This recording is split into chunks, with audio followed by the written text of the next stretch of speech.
So the bathrooms are out the door, straight across the lobby to the other door.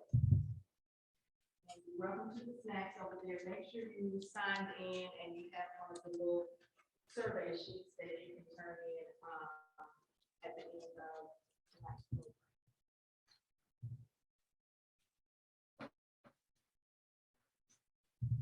That's how to be Wales. Good evening and welcome to the Memphis Power Supply decision. My name is Pearl Walker. I am the Civic Engagement Coordinator for SACE, the Southern Alliance for Clean Energy. We're based out of Knoxville, Tennessee, and we cover 7 states in the southeastern region. And we're so glad that you're here with us this evening. So why are we here? So part of this energy work, and as we are interacting with the community more than we were 2 years ago because we were dealing with COVID. So civic engagement, community engagement actually means that you're out in the community dealing with people one-on-one as we advocate for clean, affordable, and renewable energy options. Well, some of the things that we were discovering is that with this current piece as it relates to MLGW, as they were possibly seeking a new power supply, is that a lot of the terminology was not clear with the community. Things like, what is a utility? What is a supply? Is MLGW for sale? Which is not the case. And so we thought it was important to take that conversation to another level and share some basic information surrounding those topics. And also we're going to dive into some of the particulars as it relates to the process surrounding a new power supply and also the contracts as it relates to a new supply or the current supply. So on September 1st, the MLGW staff recommended to the MLGW board that they do stay with the TVA. And with that piece, we're dealing with the possibility of a new contract, a longer contract, 20 years, which is the forever or never ending contract. That's how it's referred to. Or do we stay with the 5-year current contract? And so we're going to go back a little bit, go back to the IRP process and bring you up to date. And so that's to give you context and clarity and information on what's going on surrounding this piece. And at this time, I'm going to introduce our panelists for today. To my far right and your left is Dr. Lasimba Gray, and he's with the Memphis Memorial Project. And the Memphis Memorial Project was responsible for bringing the Ida B. Wells statue to being. And we're so proud of you all for that work surrounding that. And it is a wonderful piece of art. If you haven't seen the Ida B. Wells statue, make sure you go and check it out. And next we have in the middle is our councilwoman from Super District 8, Position 2, Cheyenne Johnson. How many council representatives do you have? 4. 4, not 1, not 2, not 3, but 4. You have 1 for your regular district, and then you have 3 from your super district. So that's going to be Super District 8 or 9. And then on the end here, we have Dennis Lynch, and he's with the Sierra Club, Chickasaw Group. And joining us online, we have 2 panelists online. We have Maggie Schober, our research analyst with SACE. And also we have Herman Morris with Friends of the Earth. And he is the senior consultant, attorney and consultant for Friends of the Earth and former president and CEO of MLGW. How are you all doing this evening? Well, great. Wonderful, wonderful. So we're going to start off with a simple question, and that is, why did you all feel it was important to be a part of this discussion today? And we'll start with our panelists in the chat. Maggie, can you go first? Why do you feel it's important to be a part of this discussion?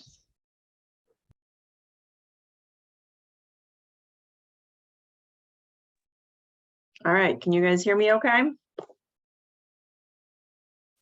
So why is this important? Well, I think that the energy that we use, the energy we consume, and its impacts on our daily lives are super important. That's why I went into this space. That's why I've worked in this space my entire career. And part of the situation that we have both in Memphis and all over the country is that we have utilities. They're either public power, so they're owned by a city, or there are some that are owned by private companies, shareholders, etc. But in most places, that utility has a monopoly. You don't get to choose whether you're an MLGW customer or not. It's your only option for electricity. So because of that, we expect that these utilities meet certain standards. Those standards are around controlling their costs is the biggest one, and controlling their reliability is the other biggest one.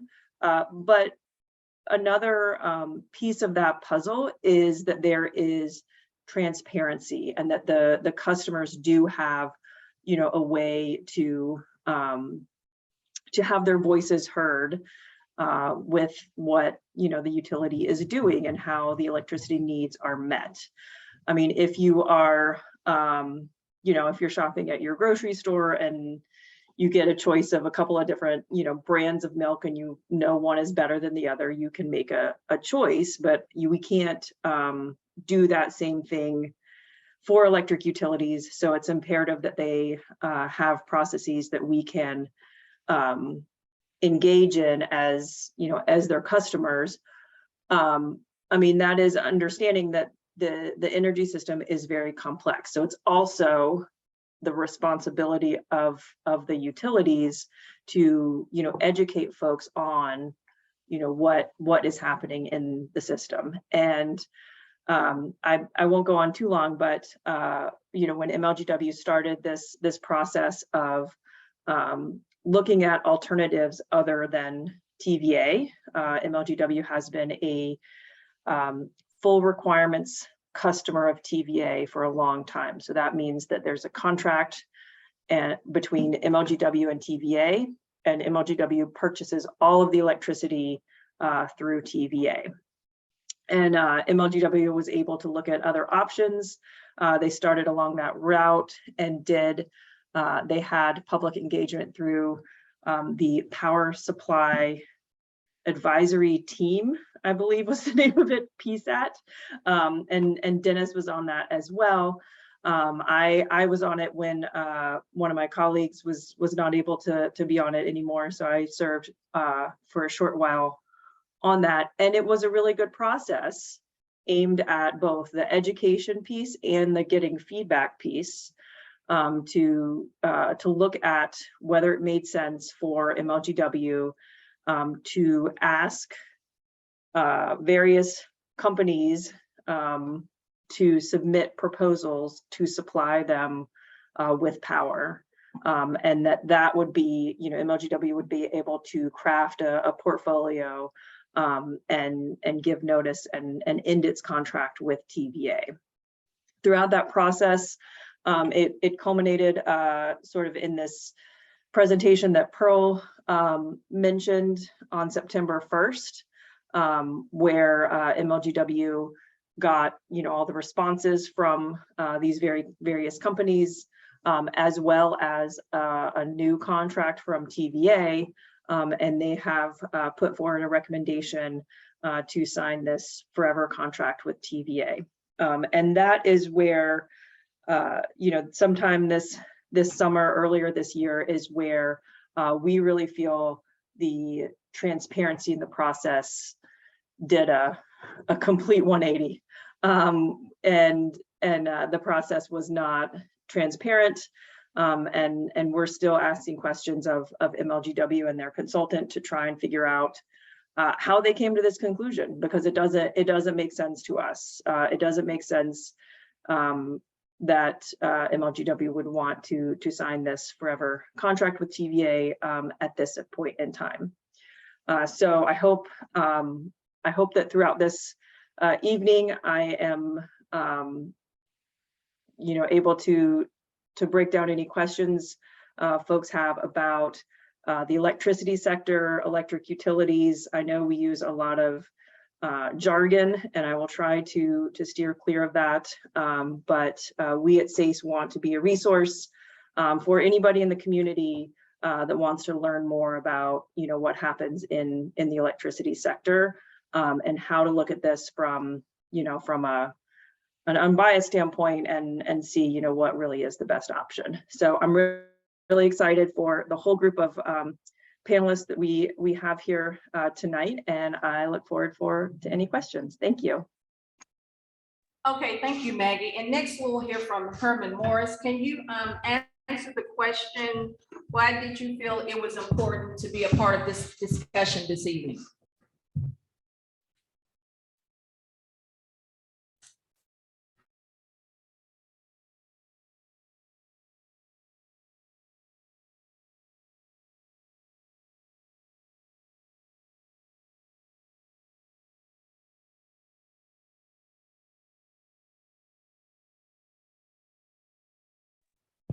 Okay, we're going to move on to Dr. Gray. If you can share with us why it's important for you to be here this evening. Well, I grew up in North Memphis before the interstate came and restored our neighborhood. Then I had to move to South Memphis to go to school with D.K. Pope. In North Memphis, we had 3 grocery stores: San Petro's, Milgari, and Scholar Brothers. And each week, they circulated what they call circulars to let you know what prices they would have for that weekend. What they were doing, they were vying for our business.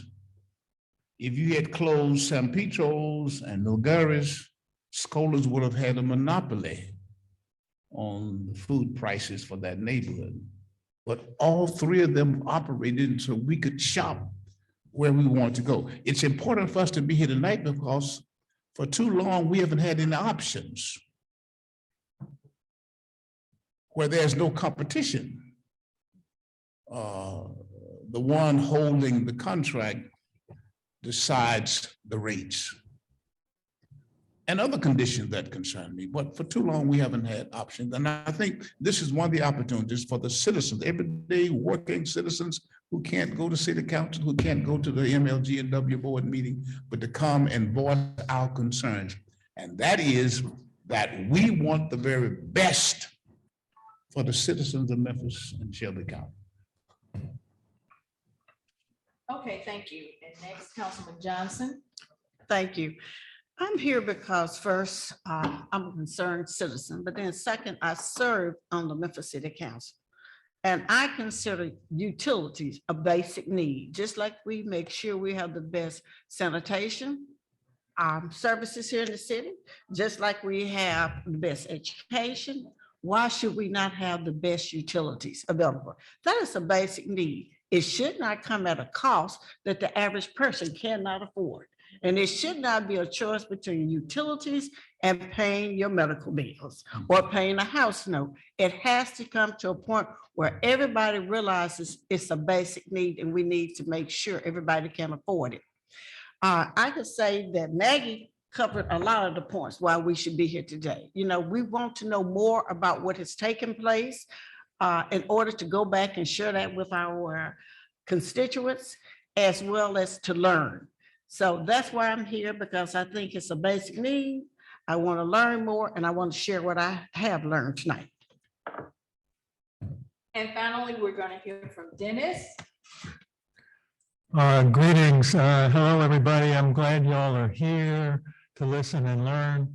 I am here on the panel to contribute what I know about energy and energy planning in Memphis. Maggie covered a lot of points, but I want to highlight a couple in relation to that.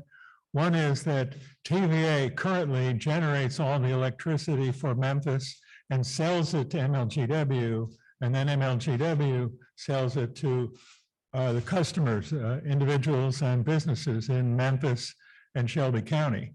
And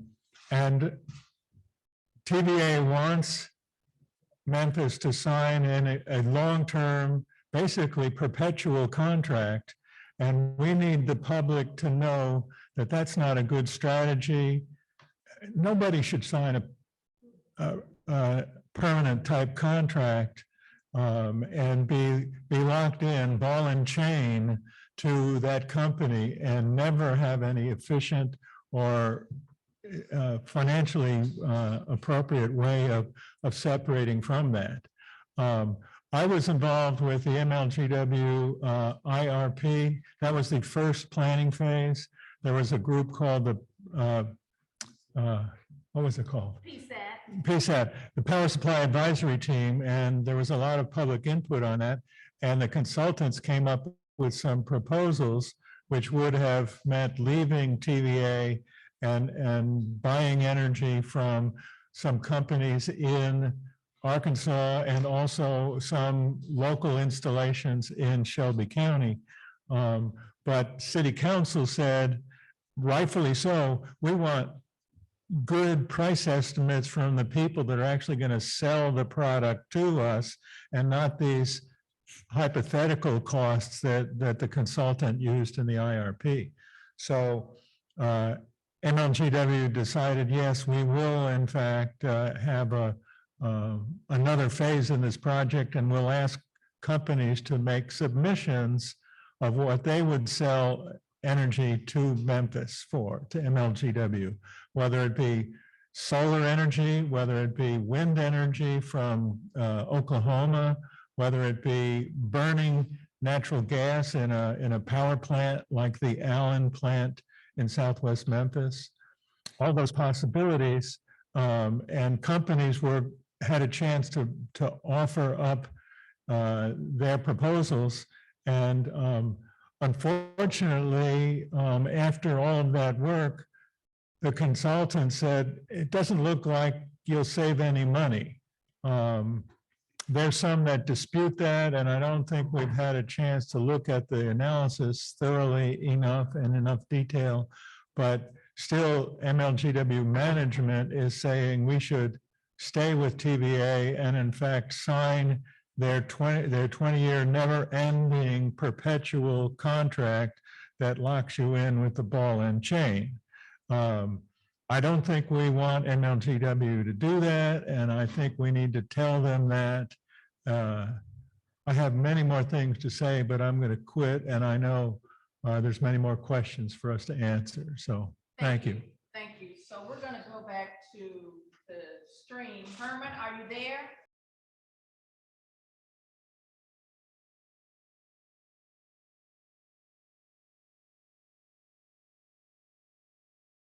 Well, we'll do it. Can you hear me?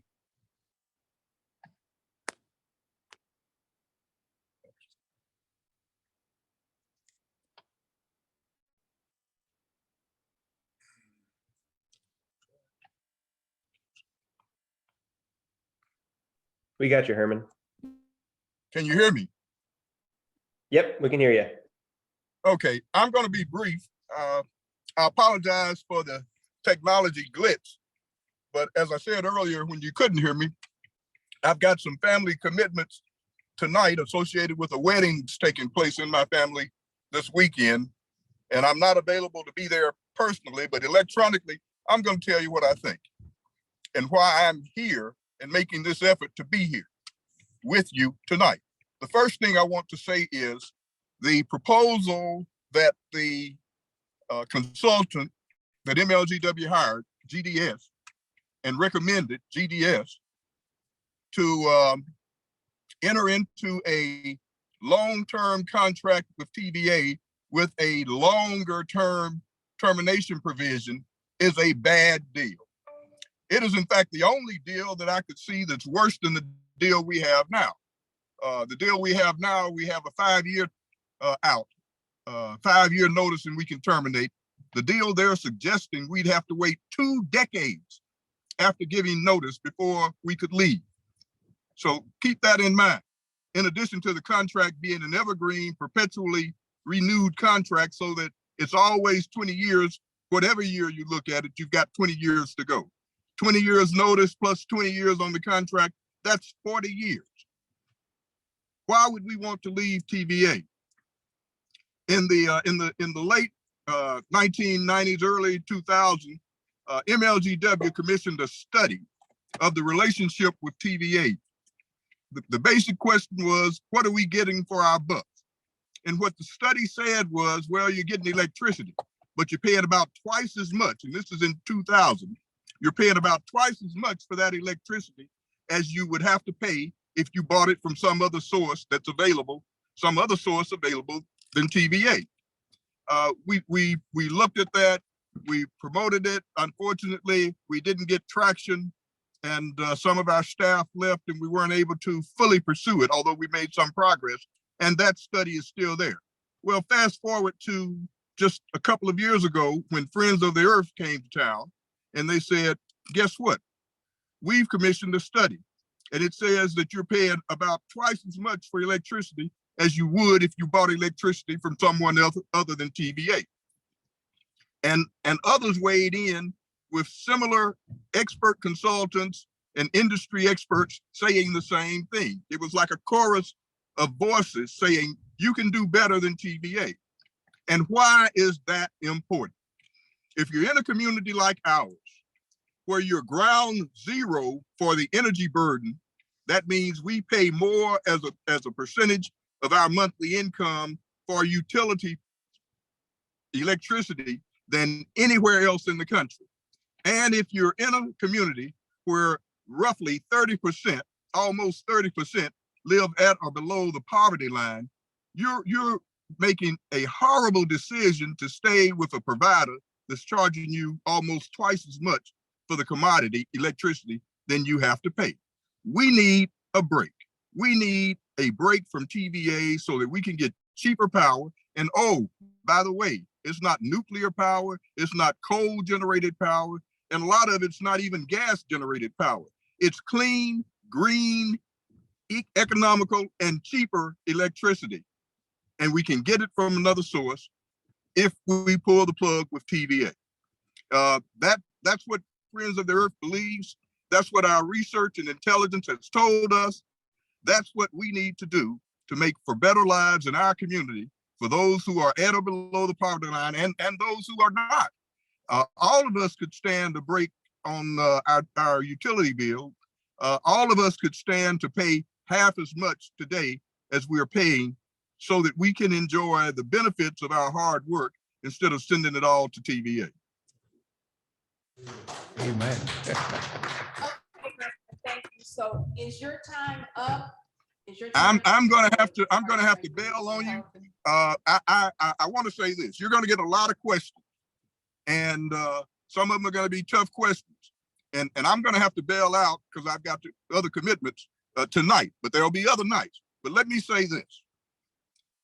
If you get a tough question or have a question and you don't hear the answer or that you think you need to hear or want to hear, call me.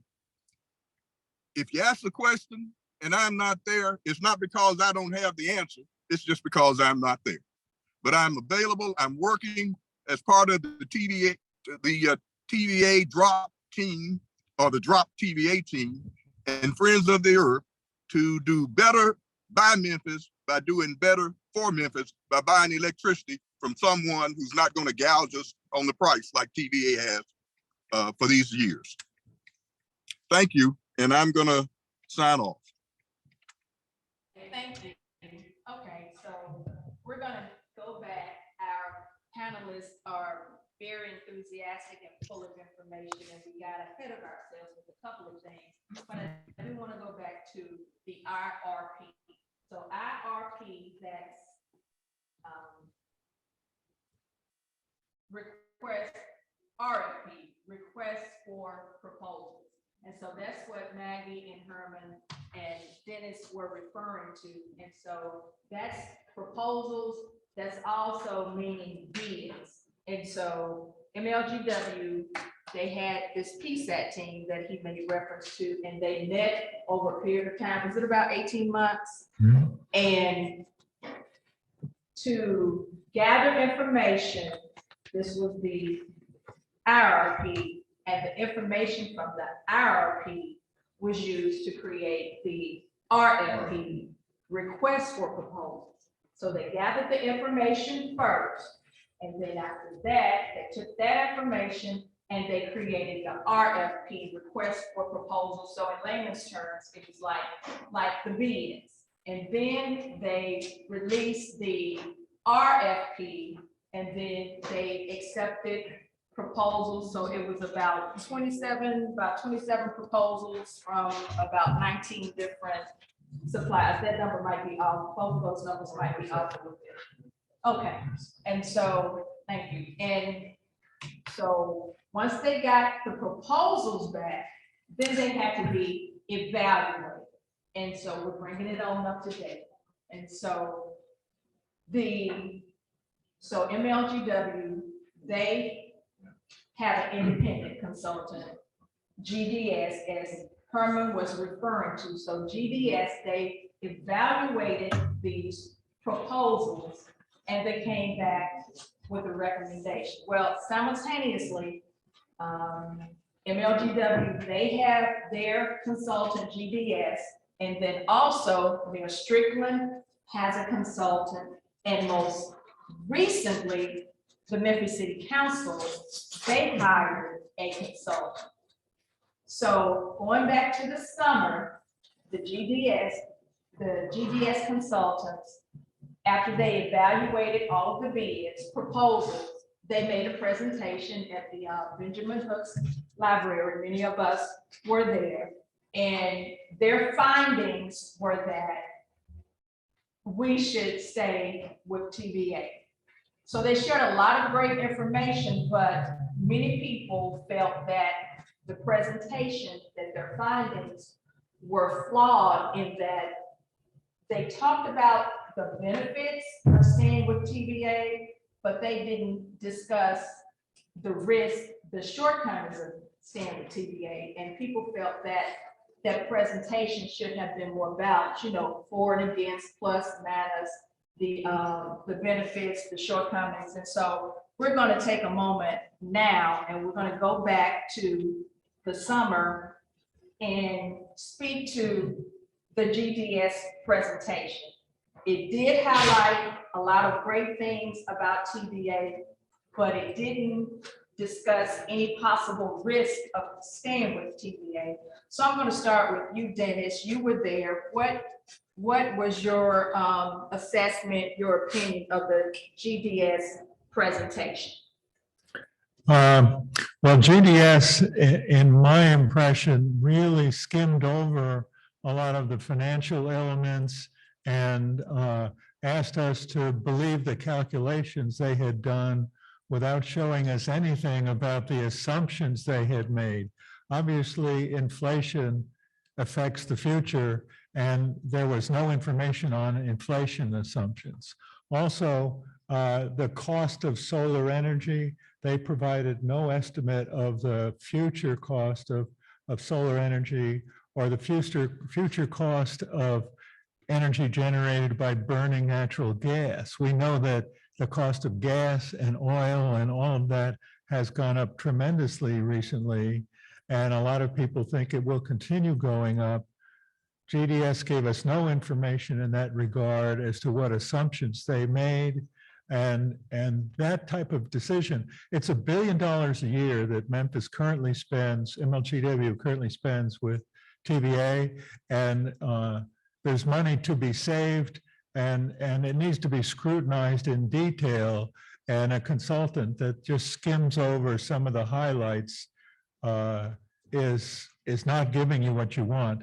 The other thing they didn't talk about is the risk. There's always a risk of making a change, and you know, maybe MLGW just didn't want to make a change because who knows what happens when you sign up with somebody new. you know, if you've been dating a long while and you were living together and you're happy with it, but maybe you think things aren't perfect, are you going to stay with it because it's mostly good, or are you going to think about changing because you see there's some better opportunities over there? In the case of electricity, there's cost, there's cleanliness, and there's efficiency and reliability. They never even explained the factors that they were evaluating and how they were comparing the different options in terms of those decision criteria. There were just a lot of elements. I was frustrated with the lack of information in their presentation. Okay, thank you. So Maggie, did you want to share any additional comments about the GDS presentation? Yeah, I mean, I thought Dennis covered it very nicely. I think I'll just point out that you know, SACE has been asking for GDS's calculations since early September, very soon after the presentation, and still has yet to see those. So you know, since we're talking about particularly public power entities, but you know, monopoly utilities anyways, the key to transparency for us to be able to like look under the hood and say, okay, you know, did they make reasonable assumptions around the costs? Because I have tried to recreate the calculations that the GDS did.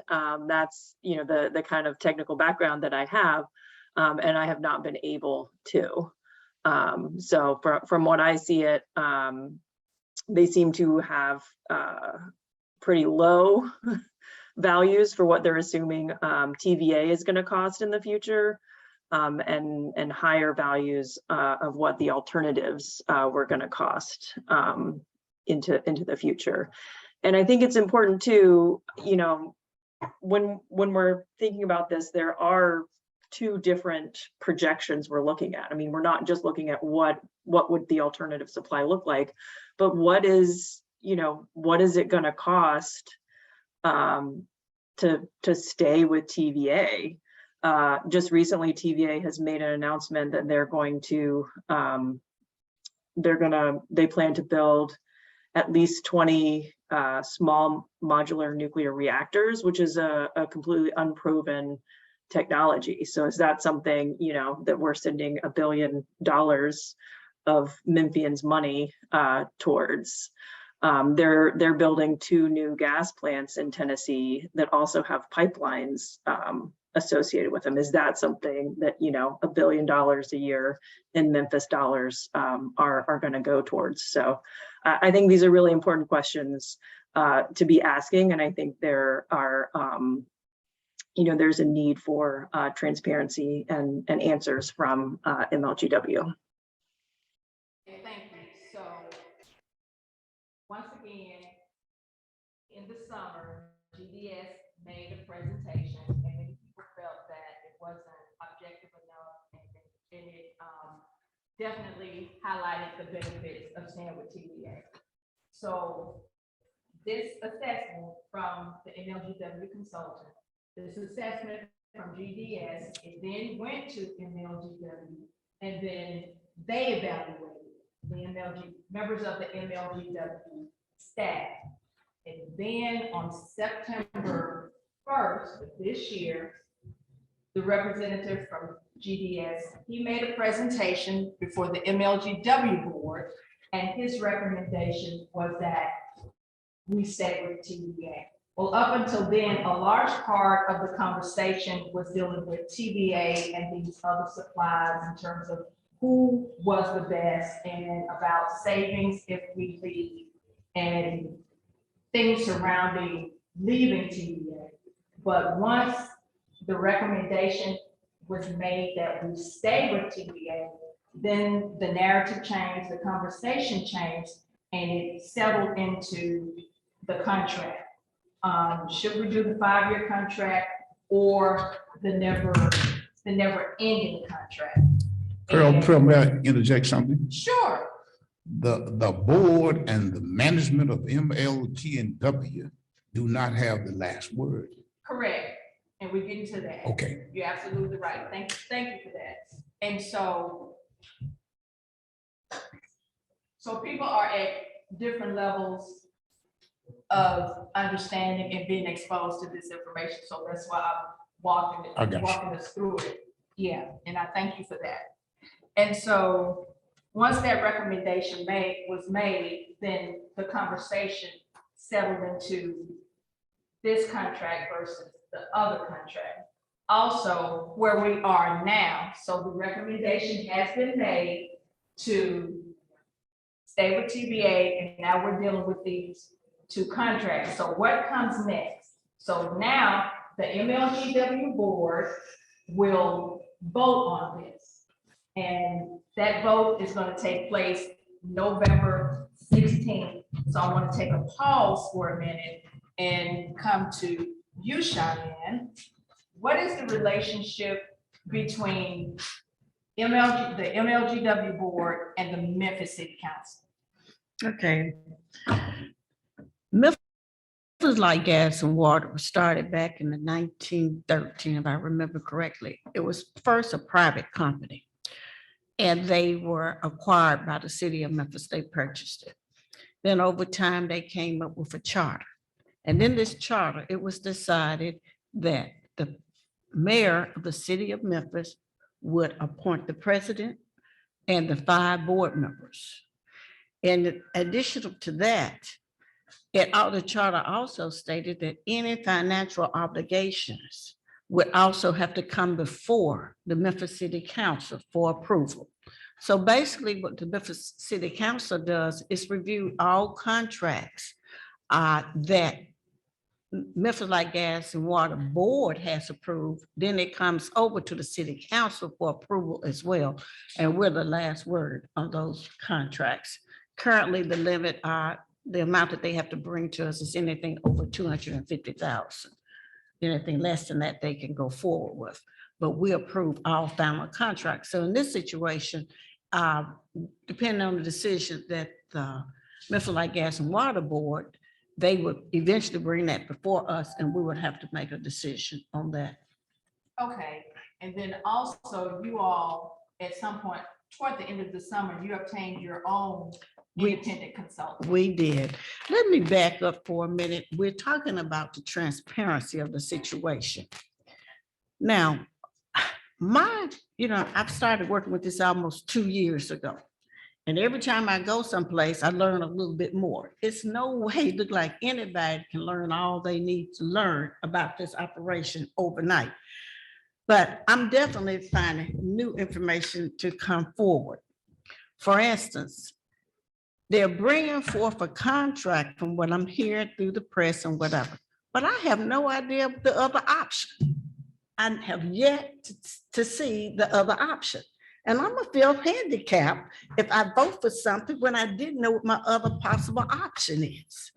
I don't know what the cost. I don't have that information.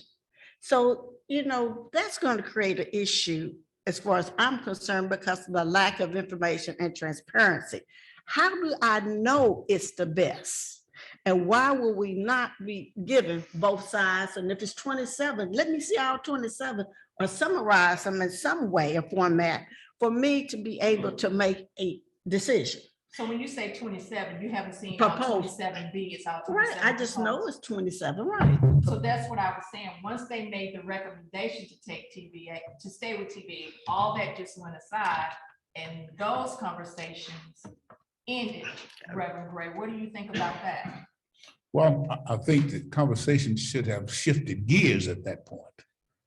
You see, we sent a resolution to the MLGW's board and city council early on in this process, asking for transparency and to shop sources for the energy of Memphis, electricity. We asked them that.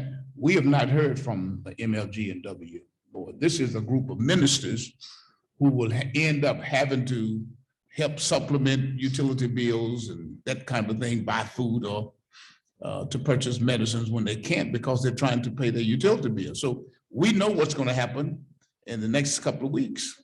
They'll be coming to churches and churches will be responding. But if we can save $450 million, we don't need to be doing that. And so I would say that the conversation should have shifted.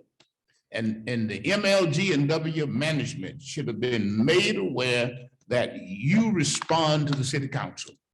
That's where you got to respond to city council. And the city council should have at that point, the question from the community. That's why we're here tonight. So we can say, these are the questions we want answered. Why do we have to take a 20-year plan? And the changes in the energy industry is changing so rapidly. Why lock ourselves in for 20 years? Exactly. Doesn't make any sense at all. So we said that to our city council persons. You the last vote. We don't want that. Thank you. So Can I go back? so his reference to 450. So the studies show that the savings that could be realized by leaving TVA were from 150 to 450 million dollars a year. And per the charter, any savings realized by utility has to be passed on to the ratepayer. Okay, Right. we can come back. Right. And that goes back to, she asked about the fact that the city council requested a consultant. As I said, I didn't have all the information in regards to what was being proposed. So the only way for us to actually get that information and for someone to be an expert and share that information with us was through a consultant. Nobody on the city council is an engineer. We're not energy specialists. We have to seek assistance from someone else to come in, help explain terminology, explain the process that actually took place. I get some information, it's my understanding it's very difficult just to get basic documentations from Memphis Gas and Water at this point in regards to the process. Isn't it true that city council asked MLGW to provide you with a lot of detailed information and they said we don't have to? Well, we did ask for some information and they said that was public information. That was going on during the IFP process when they were going through the review process. Now, the consultant is there. My understanding that he or she, the company, is asking for the information and they did receive some, but we're not certain at this point if they received everything that they were requesting. Madam Pearl, I think this group ought to go on record tonight that we want our city council to take as much time as needed to slow this process down. The big rush now to get us into a 20-year contract with TVA, with all these unanswered, our representatives don't know, certainly we as citizens don't know. We need to get them engaged to take as much time as you need to make sure we get all the answers and we seek other options. We got a big Mississippi River, although it's low now, but it can turn turbines. Solar energy. Look, Brownsville, Tennessee, just up the road, 60 miles. They got solar fields. Well, what's the options we got? And without knowing those things, I think we can ask our city council and Councilperson Johnson will do what we ask her to do. She's proven that. Slow it down till we get the answers. May I respond to that? Sure. He's absolutely correct, but the system that we work with says 7 votes moves anything. So in order to slow it down, I have to have 7 votes, 6 more votes with me to slow it down. After the Memphis Gas and Water Board makes their decision, that decision will be presented to us as Ms. Pearl has explained to us. If there are 7 votes right there that's going to support TVA, it's over with. Yeah. So you will have to make sure you're contacting your representatives, your city council people, and let them know exactly how you feel. And it's about information. I believe that if all the information is out there on the table, maybe minds can be changed. But the information first needs to be there so you know what you are not being allowed to observe and make a choice on. So again, I ask that you contact your city council people, let them know exactly how you feel about it. What is the rush? We've been doing it for 80 years. Why should we now feel compelled to make a decision overnight? So I truly believe the process needs to be slowed down and it needs to be explained. And I would love to see the other options that we could choose from, even though they chose not to do it. for various reasons. They, in general, they say it's a cost factor, that we have to dig up the Mississippi to make a connection across Arkansas to make maybe so. But I always go back to the point that if no one believed, we wouldn't have a cell phone today, would we? That's right. It just would not have occurred unless somebody kept on saying, we can make this happen. So all I'm saying, give us the fact, we're intelligent, but don't just tell me this is it. This is what we say and that's it. I've served on a lot of boards. I've done a lot of RFPs. Now, some RFPs are very simple, and if an error is made, you can easily go back and correct it. But when you're dealing with a situation where it's going to affect thousands of people, it's going to be a costly process. I think we need to take all the time we need to, and everybody involved in the RFP that we would like to hear from should be allowed an opportunity to speak. And that's what I'm asking for. Okay, thank you. Go ahead. Let me suggest that, when is the hearing they're going to present to the city November council? 16th. No, November that is 16th. the Memphis Gas and Oh, Water yeah, I'm Board. sorry. A Or decision. they go to the MLGW's board on the 16th. Correct. So when do they come to city council? After that, but we don't, based on if the Memphis Gas and Water Board actually rules on it on that particular day, they may postpone it themselves. That's a possibility. And after that, they will present it to us. Well, I want to suggest we don't wait till November 16th, that we start calling our city council persons now. Memphis Gas and Water Board. MLGW's board now. But the point of it is, if we sleep this one, they're not gonna wake us up.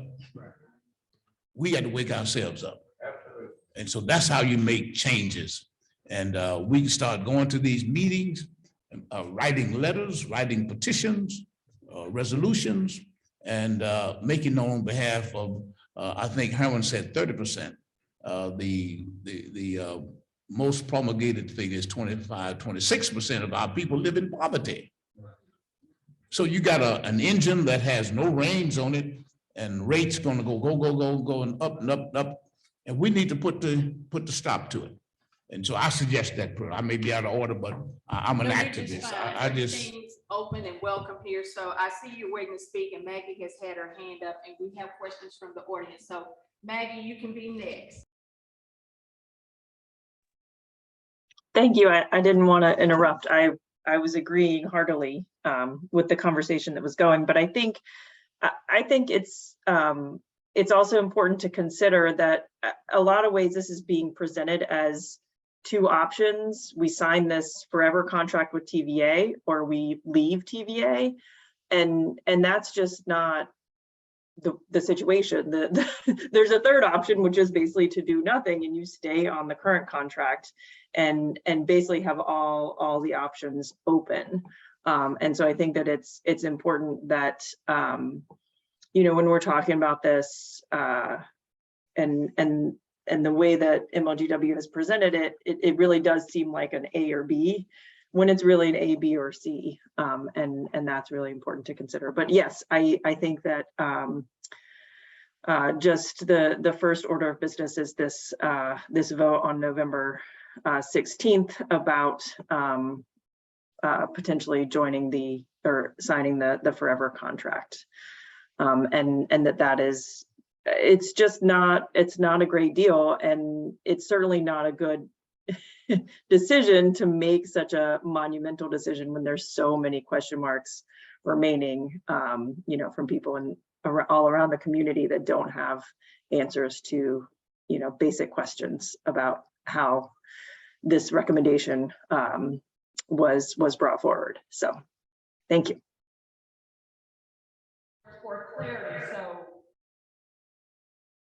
For clarity, so you hear this term forever and never ending contract, and you've also heard the number 20 years.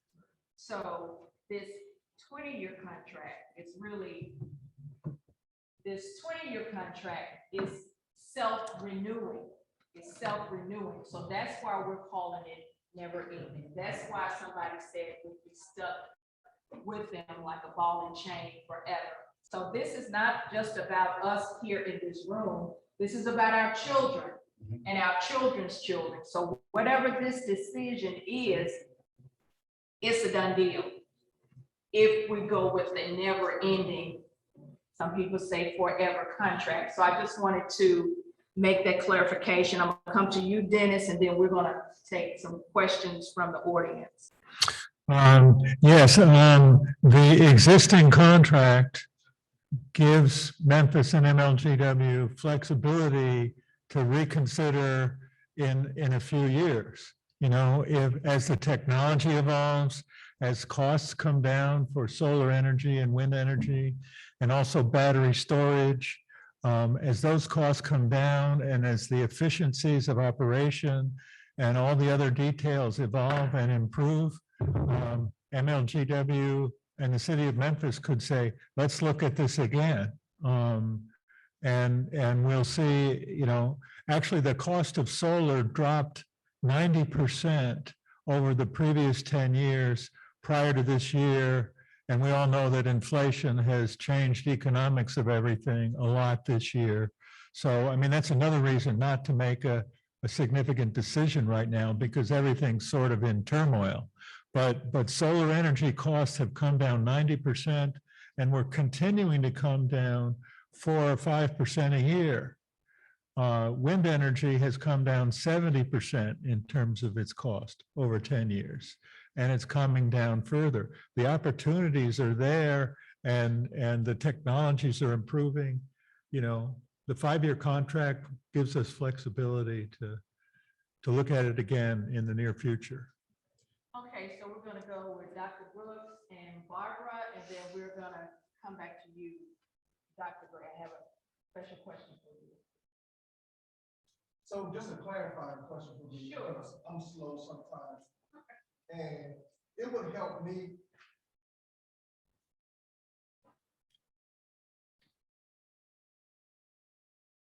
If you could stand, that would be great.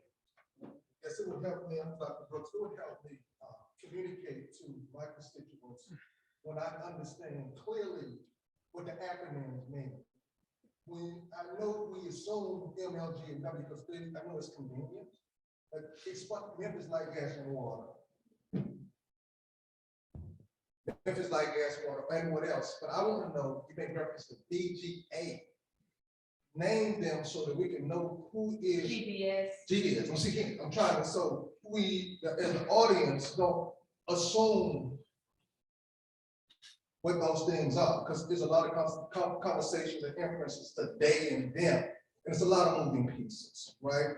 And so it would help me to know what those acronyms are, and it would help for some literature to be out, to be talking pieces so that we articulate to our constituents what the issues are. So my question is, again, what's this GBA? That is a consultant, right? GD. Yeah, GBS. Yes, uh-huh. GBS, yeah, I'm just trying to get it right here. GBS. GD. GDS, Yes. again, publish it so that I can be, I'm slow, man. GDS, so if they appear to make recommendations, it appears that the request of the constituents by way of the city council is that they ignoring us. We know that you can extinguish a lot of behavior just by ignoring. And if GDS has the audacity and authority to keep making this case, we need to know who they are. So I'll be interested in on power analysis of who these individuals are and where they're getting their resources from to continue to make these recommendations that individuals are ignoring us in our requests and our appeal. So Pearl, I think if you help us understand that, or the board help us understand it, and don't take for granted that we know what these acronyms are. Okay, thank you. Great. Barbara's next, and then I'll come to you, Dr. Brooks.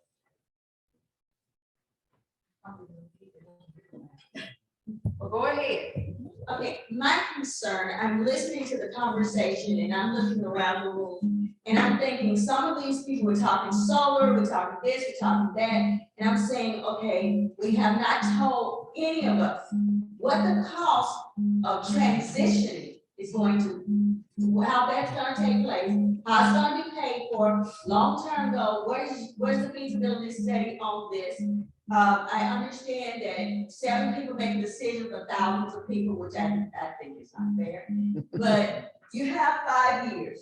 The second choice here is 5 years. And I think that 5 years, we should know something. I think we should know whether anyone is able to switch to solar. Some of these people in here are not going to be able to do that. Or some of these people are not going to be able to do wind energy or do electricity, different things. And I know that TVA is looking at pipelines going through Clay County and different counties in Mississippi. So if they get the monopoly in Mississippi and they got the monopoly in Tennessee, what are we looking at as people for our survival?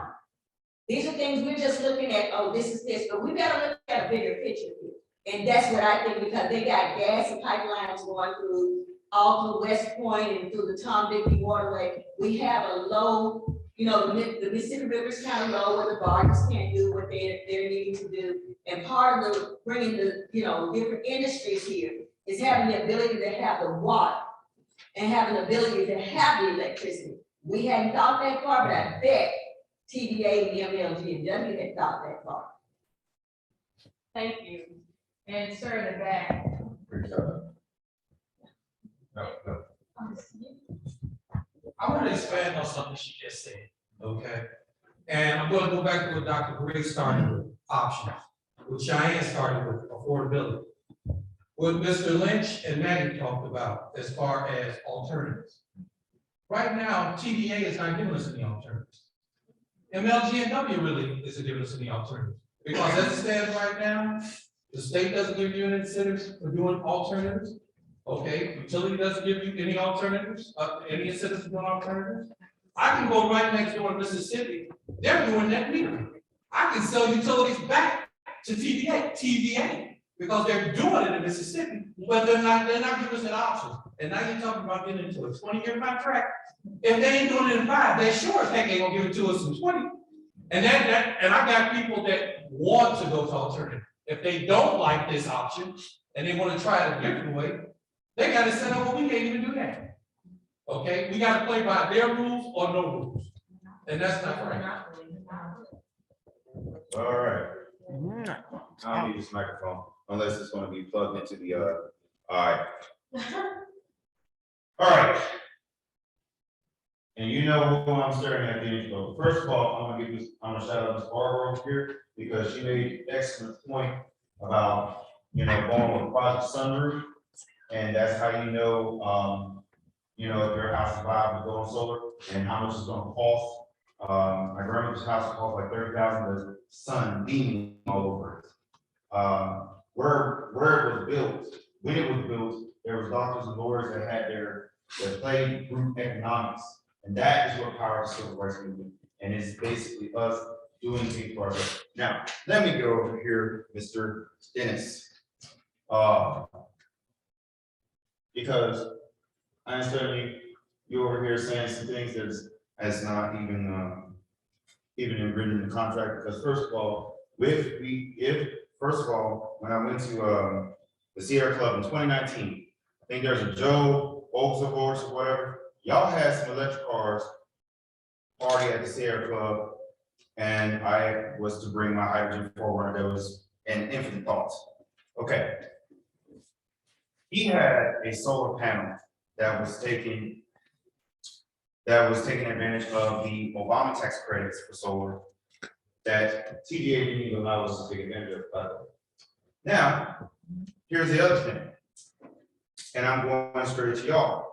Did y'all even know when you're talking about alternatives, about hydrogen? Because the more that you put solars in your house, you're going to need batteries, but you also could use hydrogen in large capacity because hydrogen stores 40 kilowatt hours of electricity, which is 238 times more per unit mass than storing with lithium-ion batteries.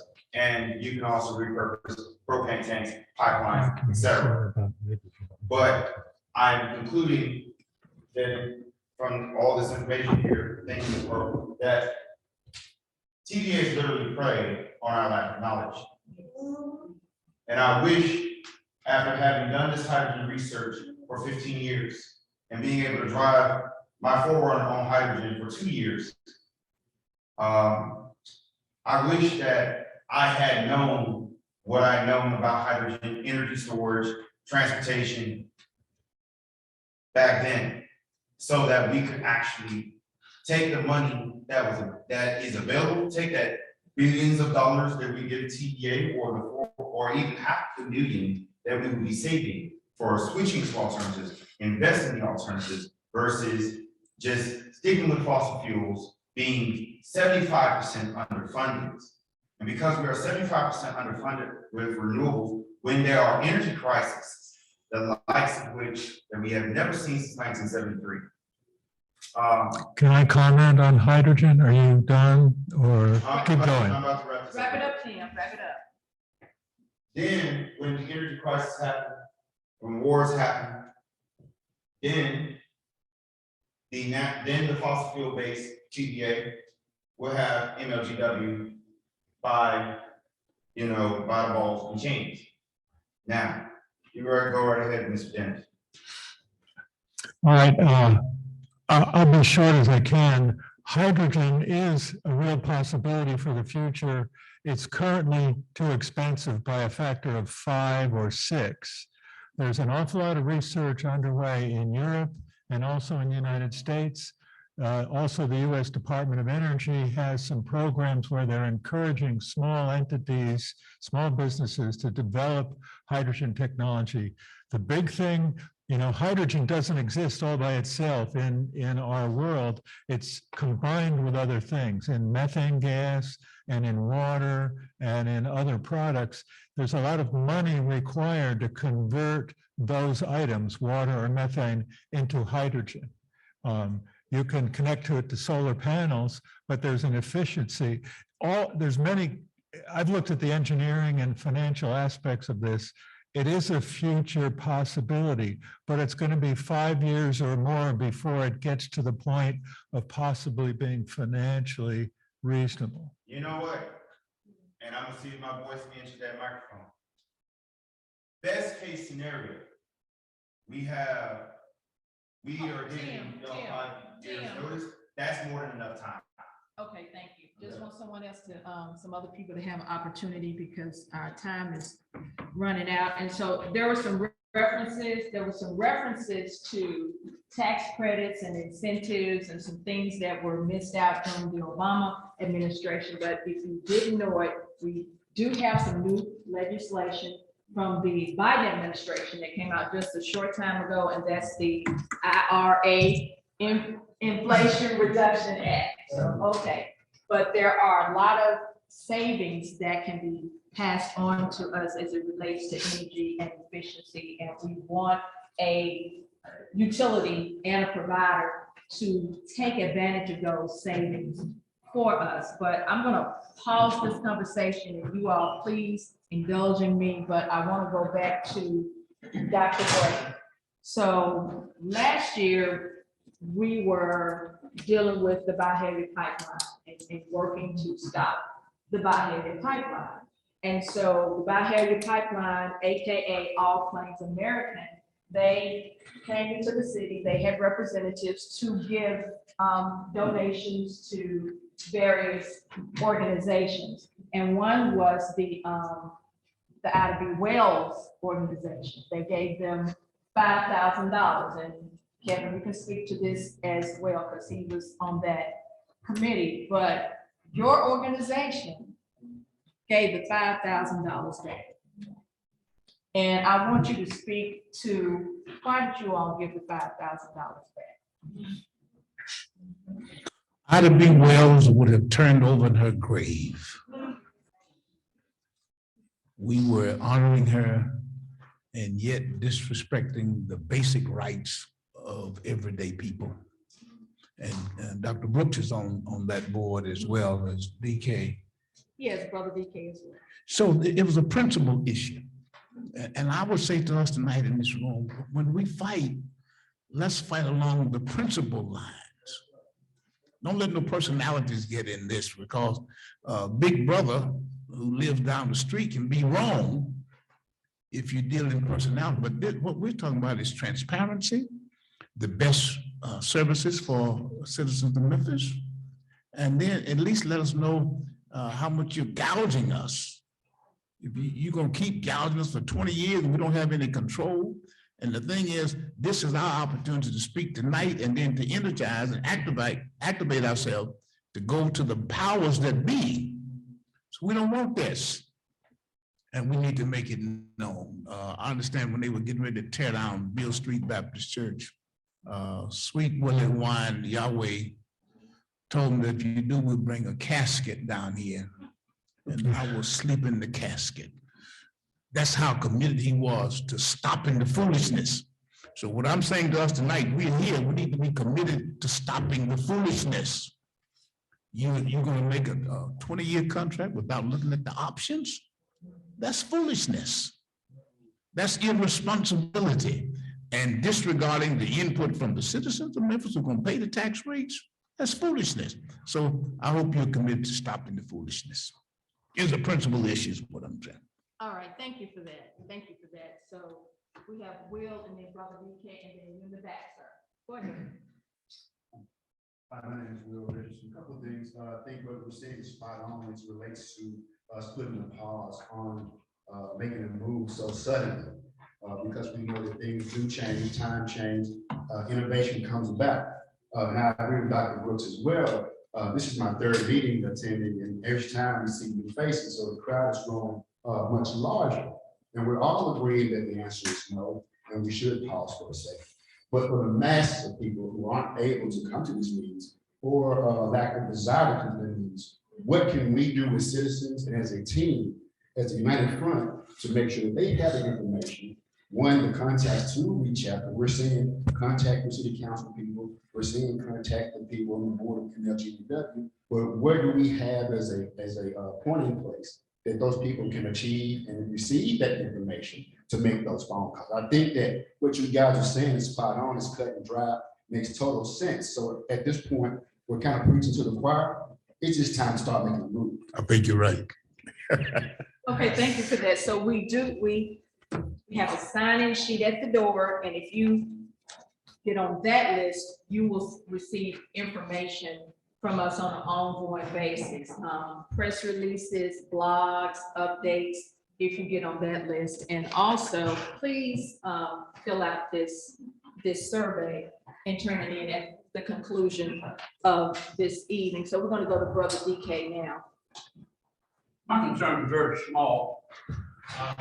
I noticed that the mayor has chosen a person to take over and become the president of MLGW, but they're holding off, putting them into the position until a vote is taken.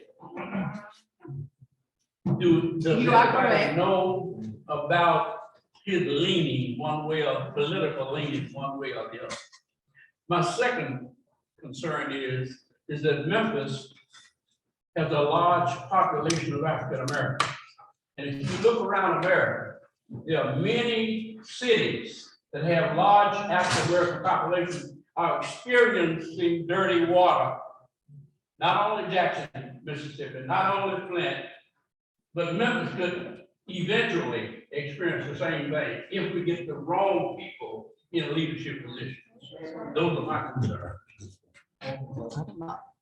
Okay, as far as the mayor is concerned, he has his own consultant and he's had one for a while. Did you want to speak to that, Diane? Yes, I think at this point, he has, not to my knowledge, made a decision. He too is seeking all the information that he can receive, his consultant to be there to ask him. But believe it or not, the mayor does not have a vote in this situation.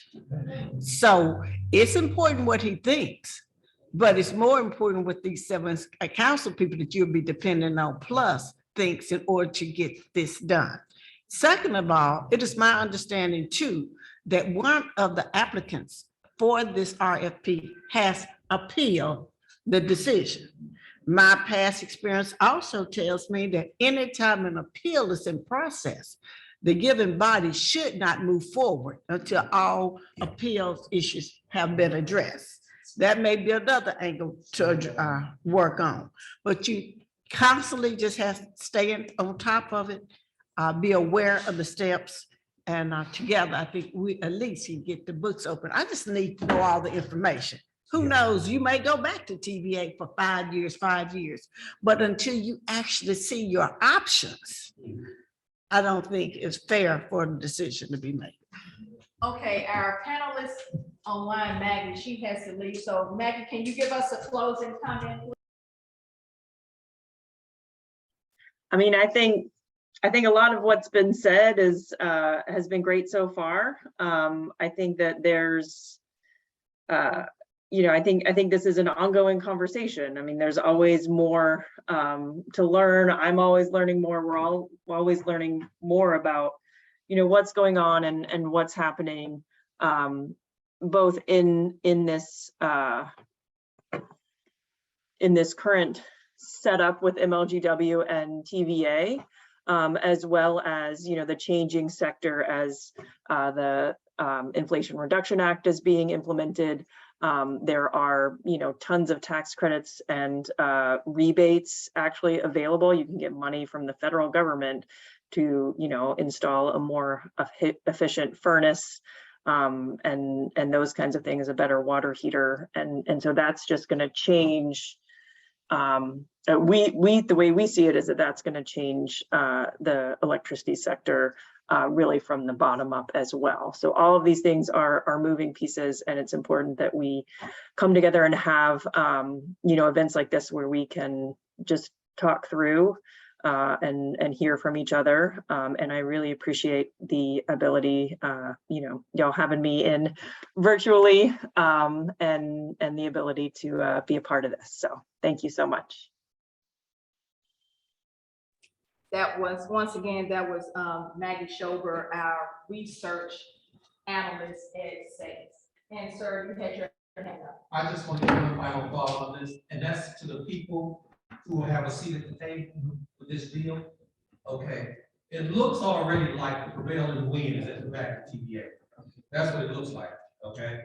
And if it is, at least try to get us the best deal you can. Exactly. With as many amendments as you can in this deal. Exactly. So we don't have to worry about the technology, which is going to change. 20 years is a long time. That's right. So please just try to get us the best deal. All right, ma'am. Thank you. I don't think I need the microphone. Okay. But thank you all for having the event, and thank you, Pastor Gray, and all the panelists.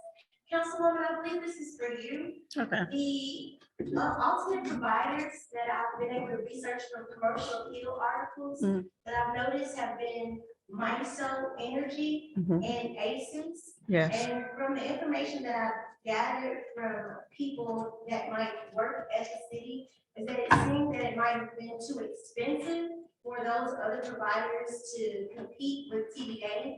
And is that correct? That it seemed like TVA? I have, And I apologize. okay. I have no idea. I have not seen the documentation. Yes, ma'am. So if the documents were made available, maybe we would come to that conclusion, but we definitely need to see it before we can make a decision. Yes, ma'am. Well, I guess I'm asking, Councilwoman, is it maybe there could be more public events like this where other council people could talk to the public so that we can get an understanding before the council people make a vote for Memphians? Because right now, the average utility bill in Memphis is about $244. But in Sacramento, they have like a public utility where it's owned by the people as opposed to the government, like TVA, and their average utility cost is $185 a month.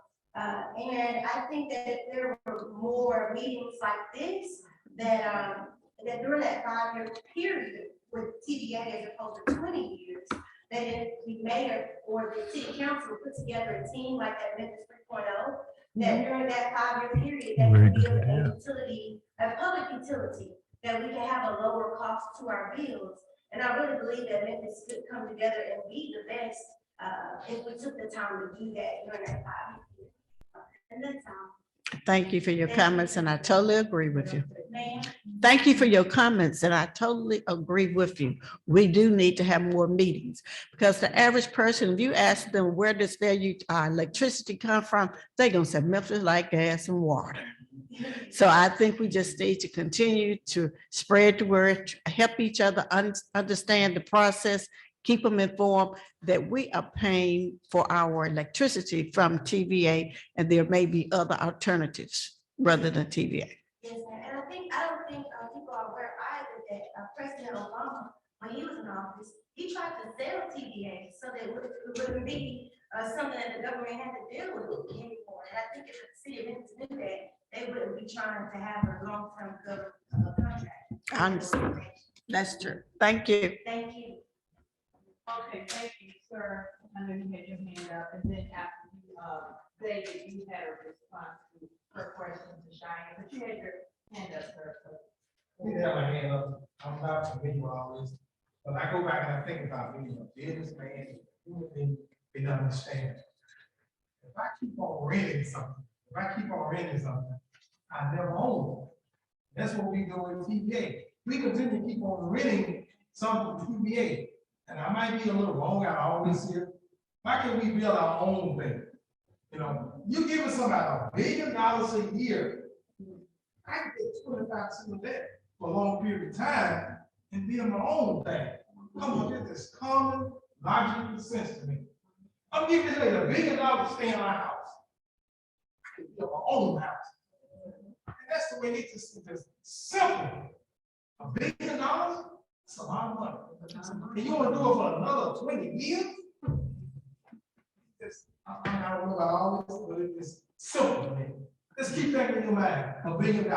And then I put on, I don't know your name is in the channel.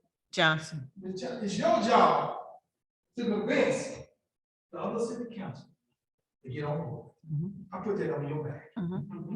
You know, it's your job to convince them to make it plain, like y'all making it plain to me right here. I keep on the same thing, $1 billion. They get home to me. That's a lot of money. $1 billion to rent your stuff. I'm old. That's true. I accept that responsibility, but at the same time, I say, I need your help. Or we're gonna work with you. We need the help of everybody, because just as some people are talking to me, there are other people on both sides talking to all the city council. I'm hoping and praying that all the city council people are keeping their minds open, Yes. look at all the facts, and then make a decision and not commit one way or other. We need the information. That's all I'm asking for. Give me the information. Let my consultant talk to me. And I think at that point, I can make that decision. I'm not an engineer. I cannot make it by myself. Okay, David, you want to? I was going to respond to your question, and I'll keep it brief because I know we'll get it right. So I work with Harvey Morris and Critical Europe. So that's to give you disclosure about who I work with. So MISO is a network. It's a big network that with a joined cities and energy providers that join it, and it's a network that goes from New Orleans to Canada. It's 5 times larger than TVA, 5 times larger. So they're like the market. And so what you have is South Haven, West Memphis, Arkansas. They have been buying their energy, their electricity through their utilities through MISO. Entergy is the provider in South Haven. They're a big player. Entergy in Louisiana, Arkansas, Mississippi, they're a big company, and they provide the energy or the electricity in South Haven. So basically, what all these studies were done, which the Earth by Plant, Herman's group we work with, we did a study. There were several studies, like that's a lot of these studies. But one of the metrics they did was this: they took the 10-year price, average price of energy, of electricity that TVA paid. Average 10-year cost. And then they took the average 10-year cost for bulk, this is bulk electricity, what LGW pays, per megawatt hour to TVA. And then the average 10-year cost of MISO customers, people in that bigger network that buy through the entire open market. And that's where they came up with these estimates where you could save between $350 and $450 billion. It's just simple math. Over 10 years, what does TVA charge for electricity to all of the utilities and cities in the Tennessee Valley, which was set up by Franklin Roosevelt to bring electricity to the rural South? I mean, Memphis had electricity, but they put all the cities in it because together they transformed the rural South. And we all know about that, but that's all changing. So basically, you take the 10-year average of what their cost of electricity. South Haven, Crittenden County, all these other places, all over the city, they're paying 30 to 40% less. And that's where we got these numbers from. So that's when, based on all this That's when this council and the mayor said, wait a minute, like I said, well, you just can't make a decision, we're gonna stay. And the last we had, the MLGW, the guy who's gone now, J.C. Young, he was a flat no, about 4 years. So what they've done is they said, we want you to get some real-time estimates. Give us some real prices. We got these studies. Let's get a real bid. And so what we try to get them to do is say, it's simple. How much will you sell us electricity from? Get it from everybody, get the price, and can you get it to us? Because there's another little issue where they're gonna have to build 47 miles of lines, transmission to look into it. There's a big federal court case going on, and there's a lot of legal issues flowing around because it appeared if Memphis left, then TVA would have to allow MISO, they would have to let it come in on their transmission lines. They would have to let it, come in, like the same leaving cell phone service. You got all these wires out here, you know how that works, AT&T, they all have to let each other use each other's lines and they charge each other a regulated fee.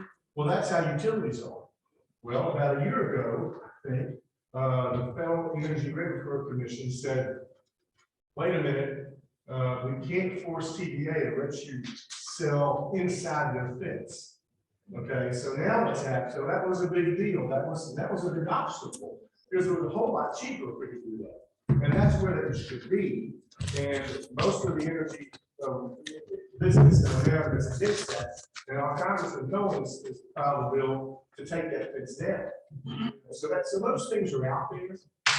But just to give you an idea, just so you know, South Haven, their average electric cost for their utility, they're paying, the bulk cost is they're getting cheaper electricity right here than MISO. So there's no reason we can't. I mean, it's the same place, South Haven's right there, the county's there. There is a river. I mean, sometimes some of that power comes from across the river. A lot of power we get comes from across the Tennessee River. They make it everywhere. So just to give you an idea, that's what we're up against. So the numbers are out there. What's happened, in our opinion, is that MLGW's process of hiring all these consultants, they haven't made it clear and simple. They've made it murkier, and they've made it more complex. And then everybody's asked, well, give us all your documents about how your consultant is advising you to stay with 20 years. They won't give it to anyone. They have to give it to the council, have to give it to the mayor's office. So that's why MLGW's board, you got to wear them out and say, no 20-year contract. We need to move towards leaving TVA, open all this up. And once the truth is they all voted down. MLG, the top of the board, it should never go to the city council. But if it does, you got to wear out the council and say, y'all need to reject it. I think the votes are not there to tie us into 20 years. But everything everyone has said about the potential for solar, the potential for change, the potential for what you've been saying. I mean, all these are really good comments. But we just got to get the board of LGW and the council to say no to this 20-year, 40-year contract. Thank you. Okay, thank you. So it's 7:34 and we have to be out by 8 o'clock, but this is what we're going to do. We have a question from the chat. I'm going to share that question. And I think you can take this one, Dennis.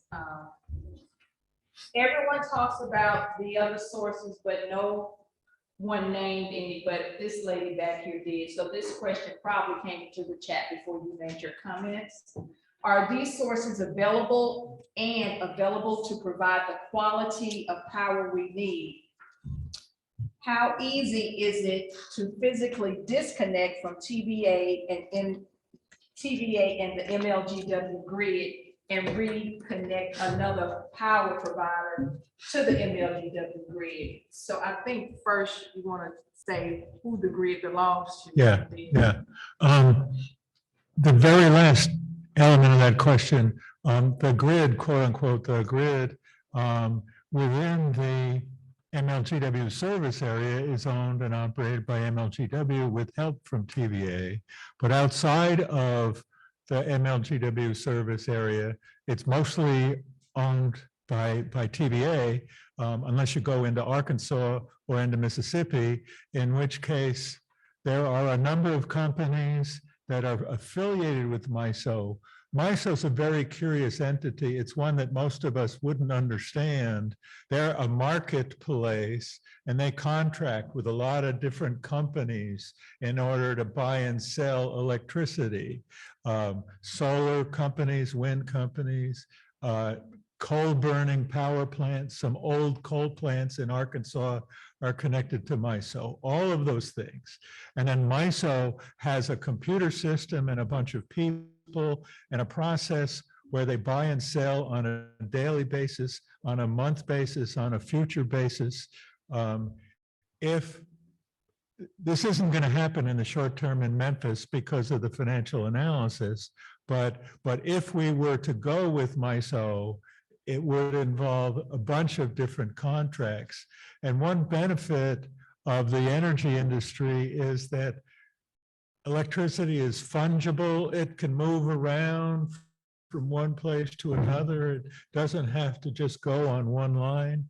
And the companies buy and sell, and it makes it flexible.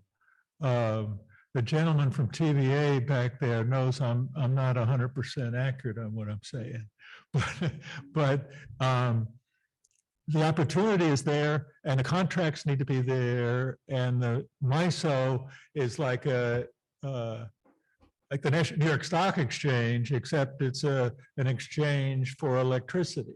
They buy and sell electricity, and they deliver the electricity on certain power lines to go to certain people. So it's more complex than any of us in this room could even imagine. I would like to see the inside of their control room someday, but in any case, so there's that opportunity, and one company or 10 companies can approach MISO and say, I want to join MISO. I want to build a solar farm here that's just 1 acre or 10 acres or 100 acres, and I want to join MISO. And so they follow MISO's rules and they sign the contract, and then they become part of this marketplace which buys and sells electricity. I won't go into all the other things. I want to say one thing about solar. When this project talks about solar, it's about big solar farms, large layouts of land with many, many, many thousands of solar panels. I do think that MLGW and the community needs to also look at community solar and individual household solar. But the cost for that is much higher. The solar farm, they just, install panel after panel after panel, and they can go, it's obviously less expensive on a per unit basis, but community solar on neighborhood, on blocks of abandoned land would be a great opportunity. And the city of Memphis and MLGW should work together on developing community solar. But that's not part of this project, but we should all start talking to our city council people and say, can we make this happen? Well, when you say it's not part of this process, if you had net metering with PDA, it would be a part of this process, I would not. I think MLGW's net metering charges and financial aspects are not near as beneficial as it used to be 10 years ago. So, right. Okay, thank you for that. So since you just spoke, we'll get closing comments from Dr. Gray and Councilwoman Johnson. Yeah, 30 seconds. I want to first say thank you, Ms. Walker, for taking the time and getting us all together so we can listen to each other and see how each other feels about the particular issue. My concern is the fact that utility, again, is a basic need. We need to make sure it's not a cost factor that prevents someone from taking their medicine, paying a mortgage note, helping kids go to college, whatever. And every effort needs to be taken in order to make sure we're getting the best possible efficient way of purchasing electricity for the citizens of Memphis. And that's my commitment. Again, I think once we get all the information, we will be able to make a very well-educated decision. And the other thing to keep in mind is the fact that after 80 years, everything needs to be reviewed. We've been with TVA for 80 years, regardless if we go back to TVA or not, it needs to be reviewed. We just don't keep on doing the same thing over and over and expect nothing to change. Okay, Thank thank you. you. And Dr. Gray? Over, give an applause to Council Lady Johnson. Come on, give her applause. The thing, I don't want us to leave here and say this has been another meeting with a plan of action or to come out of this meeting that we mobilize the citizens of Memphis and Shelby County to let them know, number one, what the issues are, number two, what can be done, and don't buy the hype that it's over. When the Bahia pipeline came through Memphis and people saw the money that the people were spending, they said it's over. No, there's a group of citizens, what's the brother's name, Pearson? Yeah. He never gave up. He kept the fight going. And when the runoff in Memphis was in place and everybody thought it couldn't be stopped, a group of men got together and said, no, we can stop it, and women. And it was stopped. So I'm saying, let's leave here with, I'm gonna call my family, I'm gonna call 10 people to go to city council meeting, MLGW board meeting on the 16th of November. I wanna be there. We need to.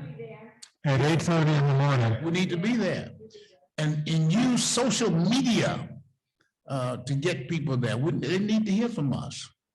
So sanitation workers did it 50-something years ago. We can do it now. And the issue is economic justice. And we want to do it. I'm in. Thank you. I said I'm in. Yeah. All right. Thank you. I want to thank everyone for coming out, panelists and our guests. Don't forget to vote. There you go. Don't. Voting and election day is November 8th. Tuesday. Thank you, Pearl. Thank you. This was great. There's never enough time.